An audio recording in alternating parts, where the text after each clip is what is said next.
Sir મારા મિત્રને છે એક વીકથી ખાંસી બહુ થાય છે અને થોડું પણ ચાલે છે તો હાંફી જાય છે. આ ક્લાઇમેટ ચેન્જમાં અને આ બહુ બીમારીની તકલીફ છે.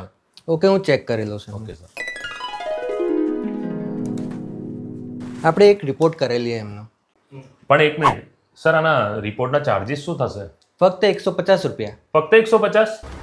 क्या बात कर रहे हैं बाबा? સર તો શું આવ્યું રિપોર્ટમાં? આપણે જે રિપોર્ટ કર્યો એને સ્પાયરોમેટ્રી કહેવામાં આવે છે. એ રિપોર્ટમાં એમની ફેફસાની ક્ષમતા જે ઘટી ગયેલી છે. અચ્છા. અને આ જે કારણ છે એ એલર્જીને લીધે થયું છે. અને એલર્જીનું સારવાર શક્ય છે? એલર્જીની સારવાર પણ શક્ય છે, એનું નિદાન પણ શક્ય છે. અને એ જે સારવાર છે એને ઇમ્યુનોથેરાપી કહેવામાં આવે છે. ઇમ્યુનોથેરાપી?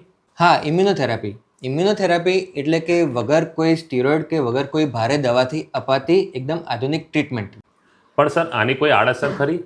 આની કોઈ પણ આડઅસર નથી અને આ એકદમ આધુનિક ટેકનિક છે. આ ઇમ્યુનોથેરાપી આપણે 3 થી 4 મહિના સુધી આપીએ છીએ અને એલર્જી સંપૂર્ણપણે મટી શકે છે. તો મિત્રો આજે હું આવ્યો તો વેદ હોસ્પિટલ નડિયાદ, જ્યાં મારી આજે મુલાકાત થઈ ફેફસા અને એલર્જીના સ્પેશિયાલિસ્ટ સાથે, અને જાણવા મળ્યું કે એલર્જી અને ફેફસાના તમામ પ્રકારના રોગોનું સારવાર અને નિદાન શક્ય છે, અને હા, એ પણ રાહત દરે.